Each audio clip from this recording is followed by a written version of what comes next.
Bismillah, Assalamualaikum warahmatullahi wabarakatuh. Alhamdulillahilladzi arsala rasulahu bil huda wa dinil haqq liyudhhirahu 'ala dini kullih wa kafa billahi syahida. Asyhadu an la ilaha illallah wahdahu la syarika lah wa asyhadu anna Muhammadan abduhu wa rasuluhu la nabiyya ba'dah. Allahumma shalli wa sallim wa barik ala sayyidina Muhammadin wa ala alihi wa sahbihi wa sallim ajma'in. Bapak Ibu saudara sekalian yang berbahagia, kita ini senantiasa harus bersyukur atas nikmat yang Allah berikan kepada kita. Utamanya adalah nikmat kesempatan. Karena Nabi kita telah mengingatkan bahwa nikmatani maghbunun fihima inda aqsadul nas. Jadi ada dua nikmat yang mana kebanyakan manusia itu melupakan, tertipu dengan nikmat itu. Apa itu? Yaitu yang namanya waktu luang dan kesehatan. Jadi as-sihah wal faragh. Maka dengan adanya kita ini sampai di bulan suci Ramadan, kemudian kita diberi kesehatan, ini adalah nikmat yang luar biasa. Sebagaimana yang sudah kita panjatkan doa sejak bulan Rajab, diri kita ini berdoa dengan kalimat Allahumma barik lana fi Rajaba wa sa'bana wa barikna Ramadana. Ya Allah ya Tuhanku, berilah keberkahan dalam diri kami ini di bulan Rajab, keberkahan pula di bulan Sa'ban, ya, keberkahan pula. Kemudian sampaikanlah umurku ya Allah sampai bulan suci Ramadan. Jadi kalimat wa balikna Ramadan itu artinya adalah sampaikanlah umurku ini ya Allah sampai bulan suci Ramadan. Nah sekarang kita berada di bulan suci Ramadan, berarti doa kita ini yang sejak bulan Rajab kita munajatkan dikabulkan oleh Allah Subhanahu wa Ta'ala karena masih menyatunya roh dan jasad kita. Allahumma amin. Hadirin rahimakumullah, maka tak lupa mari senantiasa kita sebagai umatnya Kanjeng Rasul Muhammad SAW mengucapkan sholawat salam. Semoga kita dengan berbanyak mengucap atau membaca sholawat nanti kelak di hari kemudian ya betul-betul diberi syafaatul uzma. Jadi Rasulullah itu diberi izin oleh Allah Ta'ala untuk memberikan syafaat yang disebut dengan syafaatul uzma, syafaat yang besar, syafaat yang agung bagi umatnya yang dikehendaki oleh Allah Subhanahu Wa Ta'ala. Maka ayat yang kita bahas pada kesempatan bahagia kali ini nanti itu adalah bahasa ayat kursi yang mana di situ ada juga masalah syafaat. Nah, kita berkeinginan semoga Allah Ta'ala ya memberikan izin kepada kita sekalian untuk mendapatkan syafaatul uzma dari baginda Rasul Muhammad Sallallahu Alaihi Wasallam. Bapak Ibu hadirin rahimakumullah, ayat kursi insya Allah kita semuanya hafal ya. Jadi itu sudah kita pakai untuk bacaan wirid, kita bacaan untuk senantiasa selalu ingat Allah, yaitu biasanya dibaca apa? Selesai sholat misalnya ya, atau dibaca wirid pagi, sore, bahkan malam sedang tidur. Fadilah keutamanya ada ya, sudah kita sampaikan ya, di share juga di grup, sudah di share ya, jadi sudah di grup, nanti lebih jelasnya bisa dibaca sendiri ya. Bapak Ibu hadirin rahimakumullah, mari sebelum kita mulai makna tafsir kandungan di dalamnya surat apa ayat ini kursi yang ada dalam surat Al-Baqarah ayat 255 ini, mari kita baca sama-sama ya, kita baca sama-sama dari ta'awud basmalah. Coba kita mulai dari ta'awud dulu. A'udzu billahi minasy syaithanir rajim. Bismillahirrahmanirrahim. Allahu la ilaha illa huwal hayyul qayyum la ta'khudhuhu sinatun wa la nawm lahu ma fis samawati wa ma fil ardh man dhal ladzi yashfa'u 'indahu illa bi'idhnihi ya'lamu ma baina aydihim wa ma khalfahum wa la yuhituna bi syai'in min 'ilmihi illa bima syaa wasi'a kursiyyus samawati wal ardh ولا يؤوده حفظهما وهو العلي العظيم. Bacanya yang kadangkala kurang tepat di antara kita ini adalah membaca panjang yang disebut dengan matsilah tawilah. Coba mari kita perhatikan matsilah tawilah itu yang mana, yaitu man dzalladzi yashfa'u 'indahu. Ini Pak ya, panjangnya 6 harokat. Jadi apabila ada hak dhamir ya, kemudian ketemu dengan hamzah, nah itu berarti dibaca dengan matsilah tawilah, jadi panjang itu. Kadang-kala kita bacanya pendek ada, yaitu dengan kalimat yasfa'u 'indahu illa bi'idnih, itu kurang tepat ya, hu-nya itu harus panjang. Terus yang kedua adalah min ilmihi illa bima sya'i, itu juga matsilah tawilah, jadi harus panjang ya, tidaknya 2 harokat, bahkan sampai 6 harokat. Mari kita ulangi lagi bacanya sama-sama ya. Langsung ayat kursinya. Allahu la ilaha illa huwal hayyul qayyum la ta'khudhuhu sinatun wa la nawm lahu ma fis samawati wa ma fil ardh man dzalladzi yashfa'u 'indahu illa bi'idhnihi ya'lamu ma baina aydihim wa ma khalfahum wa la yuhituna bi syai'in min 'ilmihi illa bima syaa wasi'a kursiyyus samawati wal ardh wa la ya'uduhu hifdzuhuma wa huwal 'aliyyul 'azim. Ketika kita membaca ayat ini, rasa di hati tentrem, nyaman atau tidak Pak? Nyaman Pak ya, enak, tentrem. Sebagaimana yang kemarin saya sampaikan ya, yaitu ciri orang yang beriman, wa idza tuliyat alaihim ayatuhu zadatuhum imanan. Jadi apabila dibacakan ayat Allah ya, atau bahkan baca ayat sendiri gitu ya, maka saat itu imannya jadi tambah. Nah, bukti iman tambah itu apa? Tentrem di hati, tenang di pikiran kita ya, rohani kita pun nyaman ketika mendengarkan ayat-ayat Allah Ta'ala, yaitu Al-Quran. Ini ayat kursi yang dibaca ya, apalagi ayat kursi ini memiliki fadilah keutamaan yang luar biasa. Di antaranya adalah, coba kita lihat yang sudah di-share oleh Pak Dwi. Yang pertama adalah hadis yang terdapat dalam hadis Riyadhus Shalihin, ini saya ambilnya. Jadi di sini dikatakan Bismillahirrahmanirrahim, wa an Ubay bin Ka'ab radhiyallahu an qala Rasulullah sallallahu alaihi wasallam, ya Abal Mudhir, atadri ayu ayatin min kitabillahi ma'aka 'azam? Qultu Allah la ilaha illa huwal hayyul qayyum. Wa daraba fi sadri wa qala liyahlikal ilmu Abal Mudhir. Diriwayatkan oleh Muslim ya, di nomor 810. Hadis ini termasuk sahih. Baik, terjemahnya adalah Ubay bin Ka'ab radhiyallahu an berkata, Rasulullah SAW bersabda, wahai Abu Mundhir. Jadi tradisi dan itu mungkin menjadi kebiasaan juga. Ada yang mengatakan sunnah, tapi sunnah dalam arti kebiasaannya, yaitu menyebut nama seseorang itu dengan sebutan kunyah. Kunyah itu artinya adalah gelar atau istilahnya nama panggilan, lakob ya.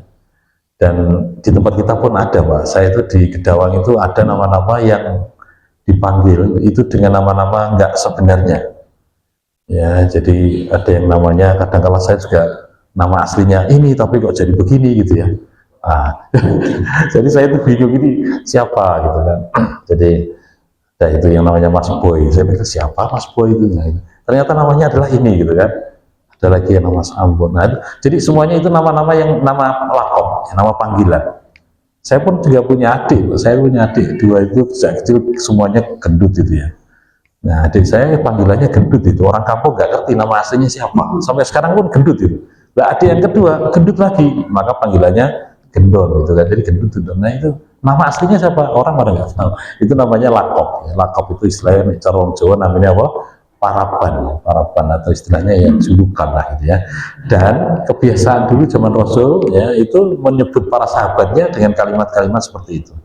Termasuk Rasulullah sendiri ketika awal-awal menerima wahyu Al-Quran, mari kita lihat, saat itu kan Rasul merasa sedih nih, ketika lama tidak turun wahyu Al-Quran, dari surat Al-Alaq, ya, kemudian Al-Qalam, kemudian yang berikutnya Al-Muzammil, ya Pak ya, itu jauh itu, lama sekali, Nabi sedih itu, ya, karena baru diutus oleh Allah menjadi Rasul, menjadi utusan Allah, tapi pegangan ayat yang harus disampaikan ke umat, itu belum turun-turun. Nah, maka kemudian Rasul itu tidur-tiduran dengan berselimut, begitu ya. Ya, kemudian Allah itu memanggil dengan kalimat bukan namanya, tapi dengan kalimat wahai orang yang berselimut, ya ayyuhal muzammil, gitu kan. Itu kan laqab juga, itu artinya sebutan bagaimana Rasul saat itu dalam keadaan apa dipanggil oleh Allah seperti itu. Atau yang satunya lagi al-mudassir, Allah sebut juga itu ya ayyuhal mudassir, artinya sama ya, yaitu wahai orang yang berselimut. Makanya oleh Pak Quraisyah memberikan penjelasan pada ayat ini, jadi memang beda pendapat apakah al-mudassir dulu atau al-muzammil dulu ya. Tapi kalau saya lihat pada dasar hadis yang lain itu al-muzammil dulu baru al-mudassir. Tapi Allah sebut Nabi Muhammad dengan kalimat wahai orang yang berselimut, ya, ini nama laqab juga. Ini juga begitu, Abul Mundhir itu kan, ya, Abul Mundhir. Nah, kemudian Bapak Ibu rahimakumullah, mari kita lihat, misalnya Rasul saat itu melihat menyaksikan menantunya Rasul itu yang kita kenal siapa namanya? Ya, Utsman bin Affan. Satunya lagi adalah Ali bin Abi Thalib. Suatu ketika mantunya ini Ali bin Abi Thalib, kan istrinya namanya Fatimah. Fatimah ini kan putrinya Rasul. Itu istilahnya baru ada persoalan rumah tangga ya, ketika ada persoalan rumah tangga akhirnya pun tidak masuk di rumah, kemudian masuknya masih di luar rumah, dan Sayyidina Ali ini tidur di lantai yang otomatis di sana belum ada lantai seperti kita ya, lantainya masih berupa debu banyak sekali kan itu di padang pasir. Nah, maka sebutannya dengan kalimat apa? Ya Aba Turab, ya Aba Turab itu wahai bapak yang penuh dengan debu kan gitu ya.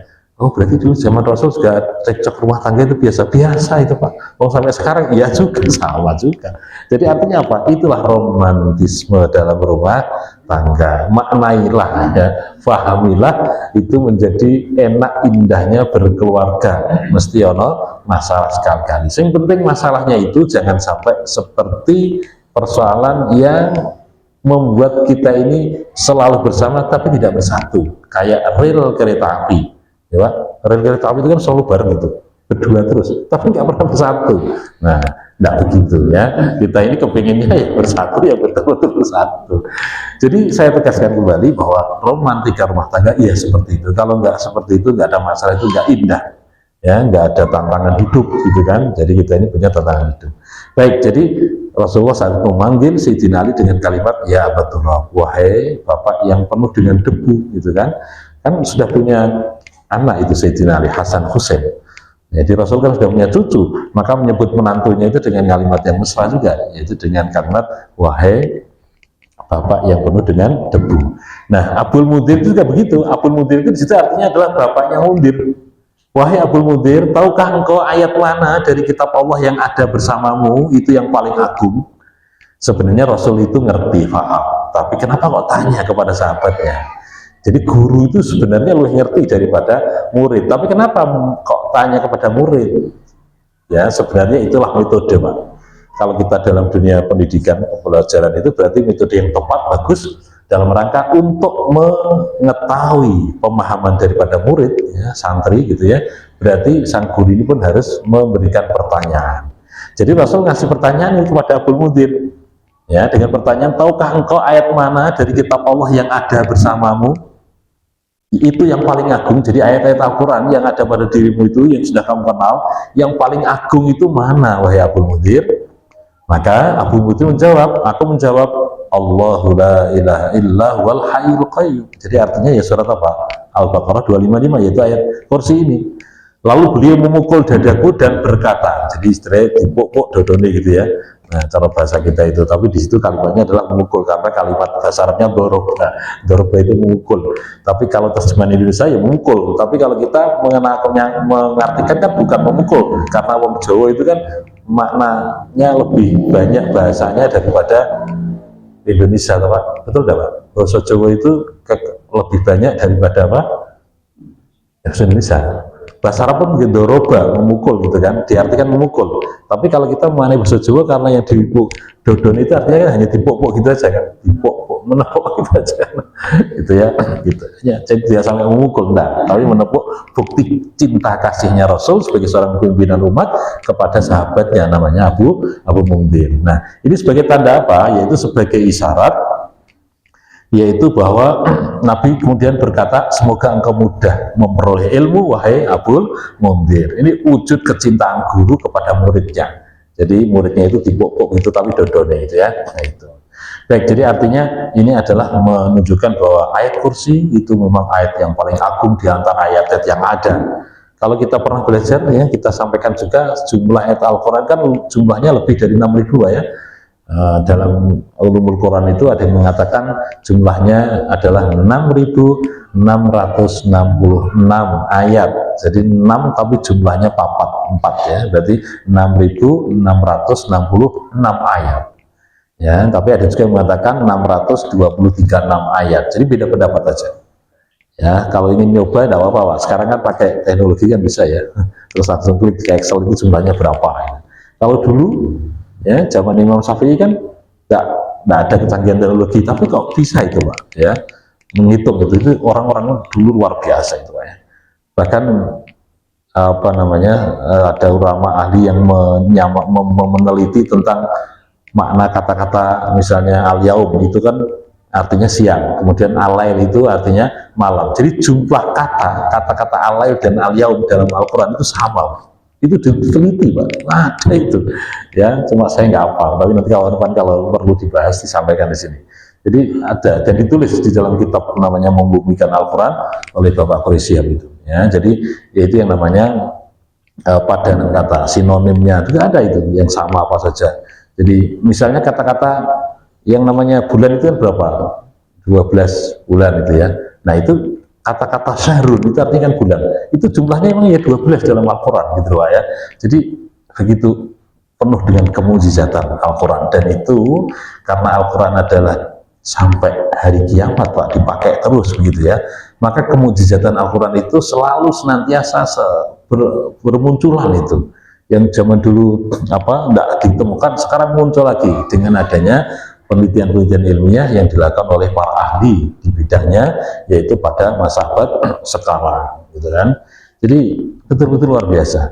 Ya, saya sangat terkesan sekali misalnya di saat orang yang kafir itu kan disebut oleh Allah itu bagaikan dadanya sesak itu, ya, karena apa? Itu bagaikan seekor burung ya, atau kalian kalau naik ke angkasa menjauh dari bumi, itu kan dadanya menjadi apa? Sesek, Pak. Dulu zaman sahabat Rasulullah kan tidak ada, saya mikir begitu, Pak, munggah terus sampai atas gitu ya, terus dia sesek karena kandungan apa? Oksigennya mulai berkurang kan begitu, Pak. Nah ini ayat ini termasuk ilmiah itu, Pak. Dulu zaman Rasul nggak diteliti sampai ke sana ya, tapi zaman sekarang kan sudah kita buktikan. Itu artinya kemujizatan Al-Quran terus menerus selalu ya, tidak ketinggalan zaman. Termasuk ini ayat kursi, maka dikatakan ayat kursi itu dikatakan adalah ayatul a'zam, jadi ayat yang paling agung di antara ayat yang lain. Hadis yang kedua, Pak, ini fadilah keutamaan daripada ayat kursi, yaitu di sini dikatakan man qara'a ayatul kursi fi duburi kulli sholatin maktubatin lam yamna'hu min dukhulil jannah illa ayyamut. Jadi siapa yang baca ayat kursi setiap selesai sholat, Pak, tidak ada yang menghalanginya masuk surga selain kematian. Maksudnya apa? Yaitu hadis ini dinyatakan sahih oleh Ibnu Hibban, artinya adalah tidak ada yang menghalanginya masuk surga ketika mati, maksudnya begitu. Jadi artinya ketika kita baca Al-Quran, baca apa? Ayat kursi, setiap selesai sholat 5 waktu, ya, setiap kita sholat itu, maka kemudian di situ begitu mudahnya kita untuk masuk surga. Ada lagi hadis yang lain, yaitu bisa memberikan ketenangan, perlindungan dari sholat satu ke sholat yang lain. Baik, hadis yang lain mengatakan itu fadilah utamanya. Tadi nggak usah saya baca karena waktunya ternyata mepet itu. Ya, bermacam lagi. Nah, hadis yang lain mengatakan ketika kita baca ayat kursi, Pak, itu kalau malam kita baca saat jalan tidur, maka semalam itu kita dijaga oleh Allah Ta'ala. Ya, dijaga oleh makhluknya Allah yang namanya para malaikat. Jadi tenang kita itu. Ya, karena kita sandarkan dalam bacaan ayat kursi itu berarti kita menyandarkan hidup kita hanya kepada Allah Subhanahu wa Ta'ala. Ya, jadi itulah fadilah keutamaan daripada ayat kursi. Bahkan ada hadis lain yang mengatakan, saya baca di dalam kitabnya Suyuti, yaitu Ad-Durrul Mansur di tafsir Al-Quran, yaitu manfaat ayat kursi diantaranya ketika kan suatu ketika ada orang sahabat nih, sahabat tanya, ya Rasul, saya dikasih amalan yang memberikan manfaat juga untuk orang lain. Apa kata Rasulullah? Baca itu ayat kursi, ayat kursi. Kamu itu baca ayat kursi, maka istilahnya kemanfaatannya itu tidak hanya untuk dirimu dan keluarga, tapi juga tetangga-tetanggamu sekitarnya itu loh. Itu termasuk mendapatkan kemanfaatan, terutama adalah penjagaan dari Allah Subhanahu wa Ta'ala. Artinya adalah memberikan manfaat kepada yang lain, bukan dirinya dan keluarganya, tapi juga tetangga-tetangganya. Ya, itulah fadilah keutamaan daripada ayat kursi. Baik, Bapak saya hormati, mari kita baca ayatnya. A'udzubillahi minasyaitonirrajim. Bismillahirrahmanirrahim. Jadi ada, kalau menurut Ibnu Katsir, sudah saya tulis di WA tadi ya. Menurut Ibnu Katsir ada 10 itu Allah mengenalkan dirinya dengan ayat kursi ini. Ya, jadi maka kenapa kita baca ayat kursi itu betul-betul ya mempunyai fadilah keutamaan yang tadi saya sebut banyak sekali itu betul-betul dari segi maknanya saja Pak, mengenalkan dirinya itu Allah melalui ayat kursi ini. Mari kita perhatikan ada 10. Oleh Ibnu Katsir dikatakan ya, di situ Allah mengenalkan bagaimana sifat atau kedudukan Allah Ta'ala kepada diri kita ini sebagai hambanya. Yang pertama adalah Allahu la ilaha illa huwal hayyul qayyum. Jadi itu ada 2. Allahu la ilaha illahu. Allah itu adalah tidak ada Tuhan yang berhak disembah kecuali ya dialah Allah Ta'ala itu sendiri. Baik, ini satu kalimat, satu kesimpulan yang Allah mengenalkan dirinya bahwa Allah itu adalah Tuhan yang berhak wajib kita sembah, tidak ada Tuhan yang berhak disembah kecuali hanya dialah Allah Ta'ala. Berarti ini mengenalkan bahwa diri kita ini dalam hal penyembahan itu hanya kepadanya, kepada Allah Ta'ala, tidak boleh menyembah kepada selainnya. Jadi ini yang pertama itu Pak. Makanya di sini tafsirnya adalah Allahu alladzi la yastahiqu al-uluhiyah wal ubudiyah illa huwa. Allah adalah yang mana tidak ada yang berhak untuk disembah maupun diibadahi ya kecuali hanya kepada Allah. Kalau ada peribadatan, penyembahan kepada selain Allah, berarti melanggar daripada tauhid yang namanya tauhid uluhiyah ini, Pak. Jadi tauhid penyembahan, tauhid ibadah ini berarti salah kalau misalnya ada orang yang menyembah kepada selain Allah. Ini yang pertama. Jadi kenapa kemudian kita wirid zikir yang bagus ya, diantaranya adalah yang paling agung ya kalimat la ilaha illallah, kalimat tauhid ya, karena di situ ada pengajaan diri kita untuk menyembah kepada Allah Ta'ala. Jadi afdhalul dzikri fa'lam annahu la ilaha illallah. Ini yang pertama ya, jadi gitu. Kemudian yang kedua, kita maghribnya jam 6 lebih 3 lebih 2 ya. Ini jamnya cocok dengan orang yang coba. 46 ya, cocok betul. Baik. Ini supaya tidak bablas sampai ke azan lah ya. Mari kita lanjutkan. Itu yang pertama. Jadi yang pertama adalah pengenalan Allah kepada diri kita bahwa Allah adalah zat yang maha disembah ya, dalam peribadatan hanya kepada Allah. Kemudian yang kedua Pak, Allah itu adalah Al-Hayyu dan Al-Qayyum. Al-Hayyu itu artinya zat yang maha hidup ya, dan memberikan kehidupan. Jadi Allah lah zat yang maha hidup dan memberikan kehidupan kepada seluruh makhluknya. Makanya biasanya Al-Hayyu itu disandarkan dengan Al-Qayyum. Al-Qayyum itu artinya adalah zat yang maha berdiri sendiri dalam mengurusi makhluknya dan memberi kemanfaatan kepada seluruh makhluknya. Ya, makanya tafsirnya di sini dikatakan Al-Hayyu alladzi lahu jami'u ma'anil hayatil kamilah kama yaliku bijalali Al-Qaim ala kulli syai'in. Jadi artinya yang dimaksud dengan Al-Hayyu adalah baginya lah semua makna yang namanya kehidupan. Jadi semua kehidupan itu zat yang maha hidup ya Allah Ta'ala, penuh dengan kesempurnaan dalam sifat yang namanya kehidupan ini.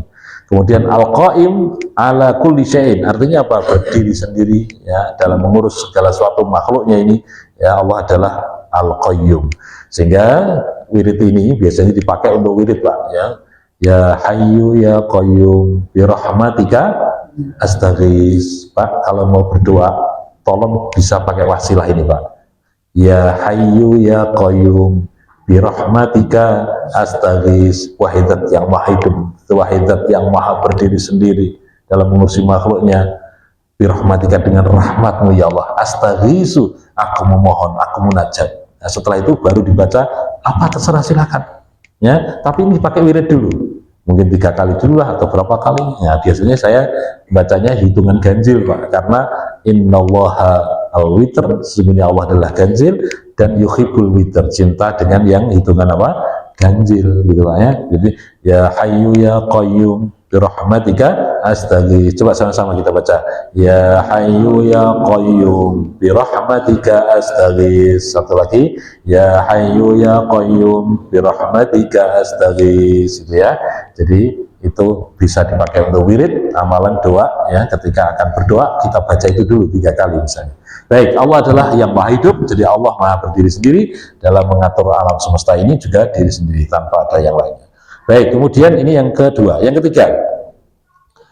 ketiga, adalah kalimat yang berbunyi la ta'khudhuhu sinatun wala naum.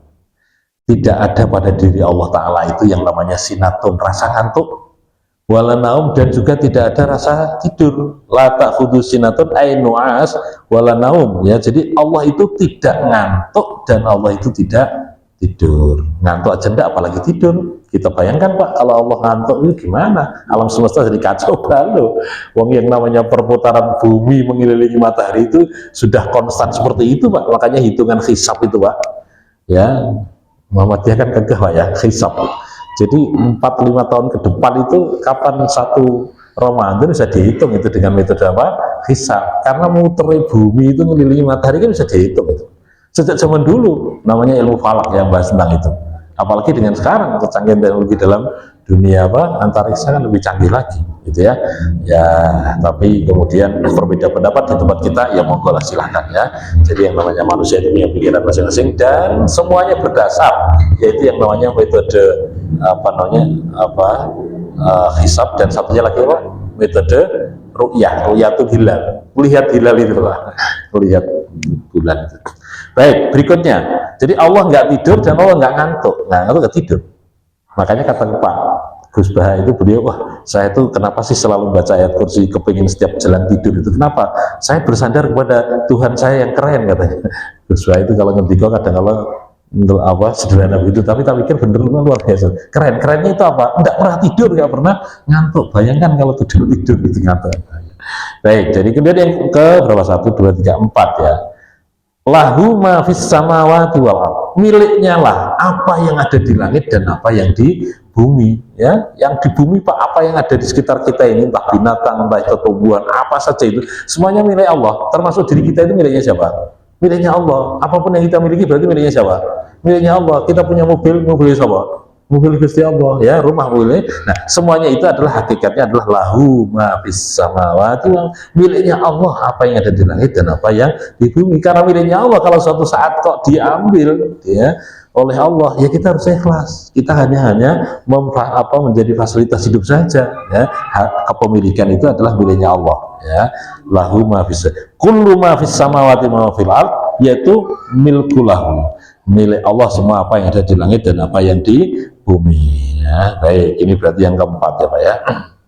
Kemudian yang berikutnya adalah man dzalladzi yasfa'u 'indahu illa bi'idznih. Jadi bukan yang keempat, yang kelima. Coba saya hitung lagi. Yang pertama adalah Allahu la ilaha illahu, yang pertama ya.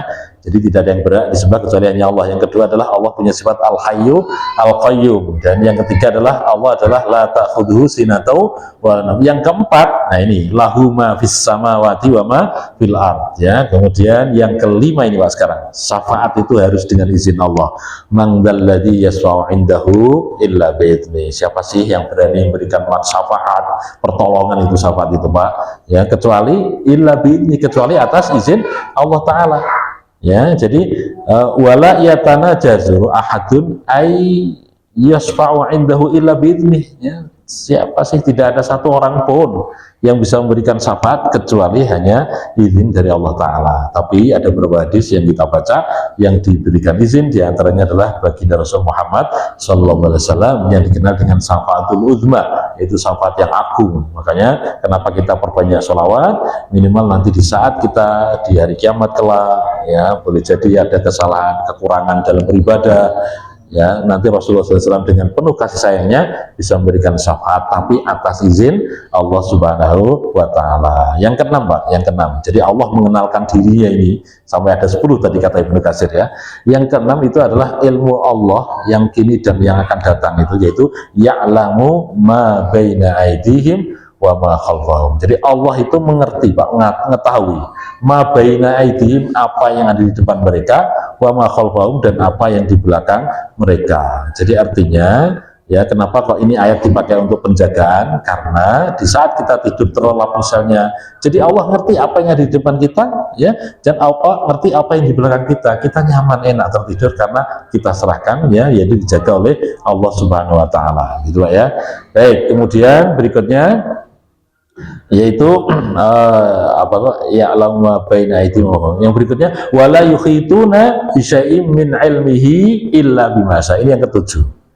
Jadi manusia itu tidak dapat mengetahui ilmunya Allah seluruhnya, ya, kecuali yang sedikit saja, ya. Jadi wala yukhituna, dan tidaklah mereka mengetahui bisyai'in, dengan sesuatu, min ilmi, dari ilmunya, illa bimasa, kecuali yang Allah kehendaki.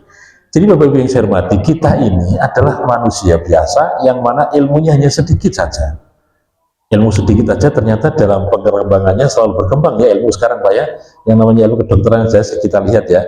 Dulu zaman kita masih kecil itu kan penyakit itu hanya paling penyakit pegel-pegel, ya, kalau nggak rematik ya JB kan itu, ya. Sekarang kan ada asam urat, kolesterol, apalagi, Pak, macam-macam gitu kan. Dan dokternya pun juga spesialisnya sendiri-sendiri. Berkembang itu ilmu terus. Tapi ingat, walaupun kok seperti itu, manusia itu ilmunya hanya sedikit. Jadi wala yukhituna bisyai'in min ilmi, tidaklah mereka itu mengetahui tentang suatu ilmunya Allah ini illa bimasa, kecuali yang Allah kehendaki, dan itu pun sedikit. Buktinya apa? Dalam surat Al-Isra di sana dikatakan wa ma utitum minal ilmi illa qalila, ya. Dari Al-Isra 84, ya, di sini atau 85, ya. Di situ dikatakan apa? Yas'alunaka 'anir ruh, mereka bertanya tentang dirimu ya Muhammad, tentang ruh. Ya, qulir ruhu min amri rabbi, katakanlah ruh itu adalah urusan Tuhanku. Wa ma utitum minal ilmi illa qalila, tidaklah, ya, diberi ilmu, ya, oleh Allah itu kecuali hanya sedikit. Jadi kita ini sedikit ilmunya, nggak ada apa-apanya. Makanya Allah mengenalkan dirinya, yaitu yang ke-7 tadi, wala yukhituna bisyai'in min ilmihi illa bimasa. Yang ke-8, Pak. Yang ke-8 di sini adalah wasi'a kursiyyuhus samawati wal ardh. Ya, secara tekstual di situ dikatakan kursinya Allah itu adalah, yaitu antara langit dan bumi, ya, dan itu sangat mudah sekali, wong itu Tuhan kita. Jadi kekuasaan singgasananya Allah Ta'ala itu adalah di antara langit dan bumi, gitu, ya. Ya, jadi itu kemahakuasaan. Nah, bagaimana? Kita nggak usah membayangkan bagaimana, karena memang Rasul mengatakan dengan kalimat sabdanya, yaitu tafakkaru fi khalqillahi wala tafakkaru fillahi. Saya ulangi lagi, Pak. La tafakkaru fi khalqillahi wala tafakkaru fillah. Pikirkanlah apa yang Allah ciptakan, tapi janganlah berpikir tentang bagaimana Allah Ta'ala. Nggak kuat, nggak mampu kita. Kita teringat dengan kisahnya Nabi Musa alaihis salam. Di saat itu beliau minta, kan namanya juga kekasih Allah, kan, Khalilullah. Nabi Musa ini adalah kalimullah, jadi yang bisa berbicara langsung sama Allah, minta sama Allah, yaitu ingin melihat Allah secara langsung, gitu kan. Tapi Allah hanya menunjukkan kekuasaannya saja, yaitu dengan melihat Jabal Gunung Tur Sina, ya. Tapi di saat itulah Nabi Musa kemudian jatuh tersungkur, ya, tobat itu, ya. Jadi tobat, jadi nggak akan minta yang aneh-aneh lagi, ya. Walaupun ada Pak Nabi yang minta aneh juga. Siapa yang pernah saya ceritakan di sini juga, ya? Yaitu Nabi Ibrahim alaihissalam, ya. Yaitu apa kata Nabi Ibrahim itu? Ya, setelah ayat kursi ini ada itu. Yaitu mintanya juga sama, ya Allah, saya itu kepingin lihat bagaimana engkau menghidupkan makhluk yang engkau mati, kemudian engkau hidupkan kembali. Ya, Allah tanya begini loh, afalam tu'min, apa kamu tuh nggak beriman, apa nggak percaya sama saya, Ibrahim? Ya, tapi Nabi Ibrahim mengatakan yaitu supaya litatma'inna qalbi, untuk supaya hatiku ini tenang ya Allah. Nah gitu. Tapi namanya juga Nabi minta sama Allah seperti itu, dikasih juga. Allah buktikan itu, kemudian Allah perintahkan mengambil apa? Burung yang jumlahnya ada 4, yang beda jenis-jenis, kemudian disembelih, kemudian dicampur itu, dicacah begitu ya. Nah, kemudian diletakkan di sebelah kanan, sebelah kiri, belakang kanan, terus dipanggil oleh Nabi Ibrahim, suruh manggil sama Allah, "Hei kamu burung gagak ke sini, kamu burung merpati ke sini." Jadi semuanya ngumpul sesuai dengan kepala, masih kepalanya dipegang Nabi Ibrahim. Nah, tapi itu kan yang minta siapa tadi? Nabi, ya, kekasihnya Allah Ta'ala, yang disayang oleh Allah Ta'ala kan. Jangan, kalau kita jangan Pak ya minta aneh-aneh itu ya, berat, nanti malah kita jadi gak beriman jadinya ya. Kita percaya, maka Allah katakan, Rasul mengatakan begini, tafakkaru fi khalqillah wala tafakkaru fillah, berpikirlah engkau tentang apa ciptaan Allah Ta'ala ini, jangan mikir yang aneh-aneh tentang Allah Ta'ala. Nah, wasi'a kursiyyus samawati itu juga dengan kemahakuasaan Allah, yaitu kursinya Allah adalah langit dan bumi. Itu kita nggak usah mikir yang aneh-aneh, imani saja gitu ya. Baik, kemudian berikutnya yang ke-9. Nah, sebentar lagi buka puasa. Yang ke-9 adalah wala ya'uduhu hifdzuhuma. Jadi Allah itu Pak, wala ya'uduhu, tidak terasa berat untuk memikul dan menjaga yang namanya langit dan bumi. Karena itu makhluknya Allah kan begitu ringannya untuk mengurus semuanya itu.